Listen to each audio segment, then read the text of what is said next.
دقیق و بی‌طرفانه. رادیوی آزادی در امروز 107.4 FM. سلام، صدای ما را از رادیو امروز میشنوید. مولا رجب یوسفی هستم با تازه ترین خبر و گزارش های امروز. ساعت در دوشنبه 8.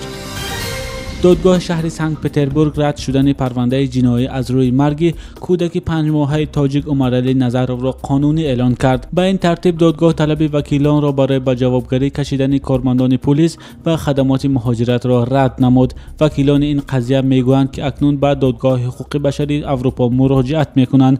کودک 5 ماهه عمرعلی نظرov روز 13 اکتبر سال 2015 در یک شرایط بسیار مرموز و در حال از دنیا گذشت که مادر او برای نقض قانون مهاجرت بازداشت شد و مقامات کودک را مجبوران از مادر جدا کردند. نظرov بعد از چند ساعت در بیمارستان سنت پترزبورگ به ادعای طبیبان از عفونت ویروسی و نارسایی قلبی وفات کرد. مادر کودک زرینه یونسووا به این فرضیه باور ندارد. ماه نوامبر سال 2016 دادگاه قرار دپورتاسیای مادر نظرov را صادر کرد.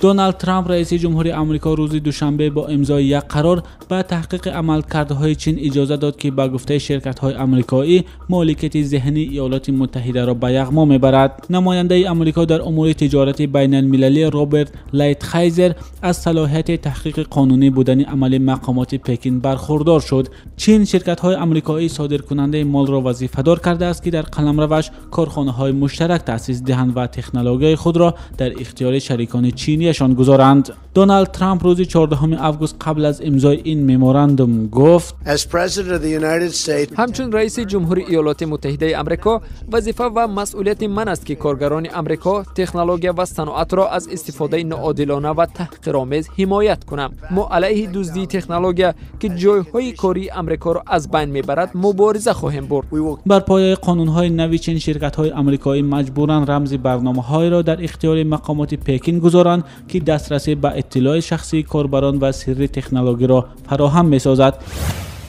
نیروهای هوایی عراق شهر تلعفر ولایت نینوا واقع در 80 کیلومتری غربی موصل را بمباران کردند. تلعفر تحت نظارت گروه دهشت افکن دولت اسلامی قرار دارد. درباره آغاز حمله های هوایی شبکه تلویزیونی السمریه روز 15 آگوست با تکیه به نماینده وزارت دفاع عراق خبر داد. احمد الاسدی نماینده پارلمان و سخنگوی گروه های جنگیان داوطلب شیعه معروف با نام نیروهای بسیج مردمی به سؤال خبرنگاران درباره چقدر طول کشیدن عملیات زمینی در تلعفر گفت: طور شما میدونید عملیات هیچ زمان بندی ندارد، اما ما انتظار داریم که جنگ برای تلعفر آسان نخواهد بود.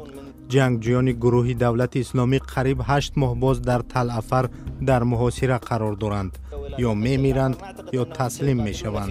تلعفر با اهالی 200,000 نفره تا اشغال شهر از طرف داعش نزاع‌های مذهبی بین شیعه و سنی ها را از سر گذراند.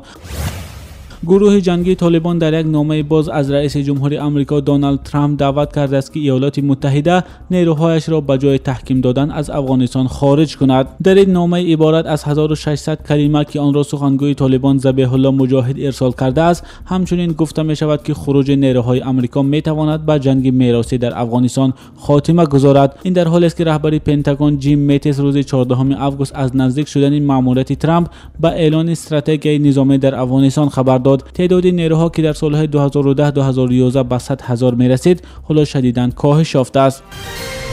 نشر دیدگاه‌های مختلف و متضاد 107.4 FM. هیچ زنی نمیخواهد که شوهرش برای او زن بگیرد و در شناسنامه‌اش مهر طلاق پیدا شود، اما مولوده مادر 4 فرزند از ناحیه جلال الدین رومی میگوید بجز از یک مورد، وقت ضرورت فراهم کردن حق کار و اقامت و شهروندی یگانه نانآوری خانه در روسیه پیش می آید. در این باره عبدالله اشرف گزارش بیشتر می دهد. این مادر 38 ساله میگوید شوهر مهاجرش اخیراً او را متقاعد کرد که به نکاح با زن روس و دریافت شهروندی دیگر رزق او و فرزندانش را پیدا کردن نمیتواند.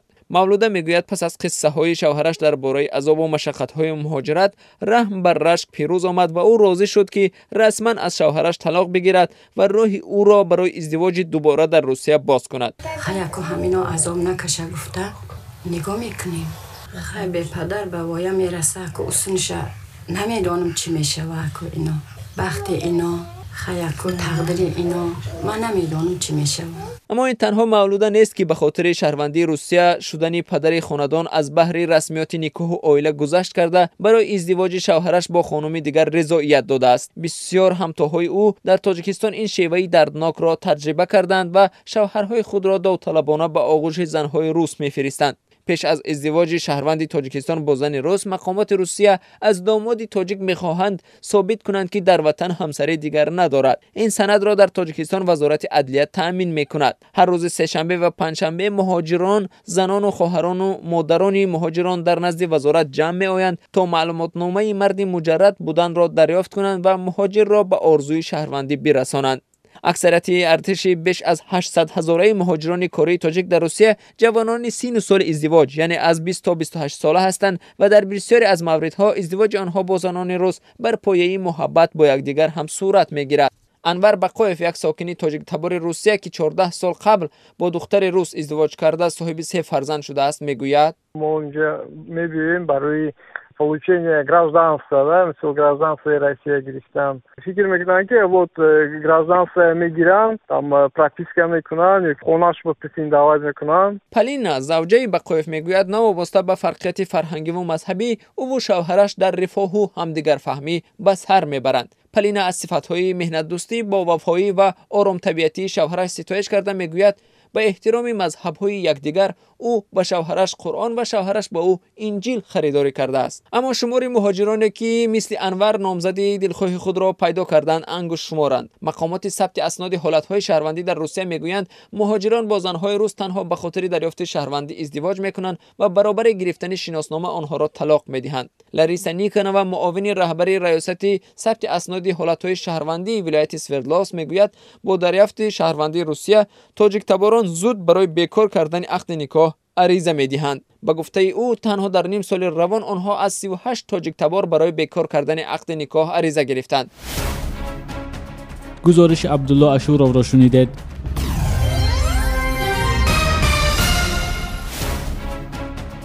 طبل هندی، افریقایی، ایرانی، عربی و تاجیکی از سازهای موسیقی کسبی ظریف پولادوف، نوازنده معروف گروه شمس است. او آهنگ را به حضور طبل چون تنی بدل می‌داند، زیرا میگوید زندگی انسان عبارت از ضرب است. برات یوسفی گزارش را ادامه می‌دهد. پدر ظریف نوازنده مشهور تاجیک است و او در محیط به وای رسیده است که همیشه صدای موسیقی آنجا متنتن بوده است. قائل است که موسیقی به خصوص اسباب‌های ضربی رسالت روحانی دارند. سازهای ضربی انسان‌ها را به دنیای رویاها وارد و از خود بیخود می‌کند. رقص‌های صوفیانه هم زیر صدای ضرب صورت می‌گیرد. صدای سازهای ضربی حتی در بعضی ملت‌ها به صفت موسیقی مذهبی استفاده می‌شود. بگویم در همین مسجدهایشون بسیار استفاده می‌برند، همچنین هم مسلمان‌های هندوستان، همچنین هم هندوهای هندوستان. وقتی که در مسجدهایشون جمع میشن با سرخوانی مشغول میشوند، با خدا عبادت میکنند. همین اسباب رو بسیارتر استفاده می‌برند، برای که این اسباب بسیار دقت جلب کننده است و هم کمتر نوازشش مشکلی ندارد. تقریباً 12 ساله اخیر اسباب‌های ضربی ملت‌های مختلف دنیا وارد موسیقی تاجیک شده است که قبلاً خیلی کم استفاده می‌شد. هنرمندان تاجیک تلاش زیادی دارند که استفاده آن سازهای موسیقی ضربی ملت‌های مختلف را با موسیقی تاجیکی آمیزش دهند و مطابق سازند. تبلک مال عرب است. لیکن ما او را استفاده در موسیقی خود می‌بینید که با طرز دیگر، با طرز تاجیکانه استفاده می‌بریم، این بسیار خوب است. ظریف پولادوف 46 سال دارد و بیشتر عمر خود را صرف نواختن و آموزش تاریخ اسباب‌های ضربی کرده است. با فکر او هرچند اسباب‌های ضربی ملت‌های مختلف صداها و ضرب‌های گوناگون دارند، اما فلسفه همه آن سازها یکی است. با ضرب به احساس شنونده رسیدن و وادار به ذوق کردن است. این اسباب مال ایران است و ما فکر میکنیم که اسباب هم در موسیقی ما وزیر جوری شده است، کمک بسیار نباروش. در برابر تبلک و دایره تاجیکی فعلا گروه‌های هنری اسباب‌های موسیقی ضربی ملت‌های مختلف را وارد می‌کنند. و قبل دیگر آن سازهای ضربی خارجی با دایره و تبلک و دف تاجیکی رو به رقابت شده است. با گفته ظریف پولادوف تبل نواز، ساز ضربی غیر تاجیکی را با آهنگ و موسیقی تاجیکی آن زمان می شود آمیزش داد که صدای آن اسباب در موسیقی سازش کند و تنها برای هوس و خودنمایش نباشد. برات یوسفی بود که درباره حیات نوازنده معروف گروه شمس ظریف پولادوف گزارش میداد. صحیفه ما را در یوتیوب با نام آزادی ویدیو مشاهده کنید. آزادی ویدیو نمای از واقعیت‌های روز است. شما خبر و گزارش‌های رادیو آزادی را روی موج 107.4 FM در پیشنهاد من مولا رجب یوسفی شنیدید. تفصیلات بیشتر این مطلب را می توانید در این سراغ azadi.org بخوانید و تماشا کنید. رادیوی آزادی در امروز 107.4 FM.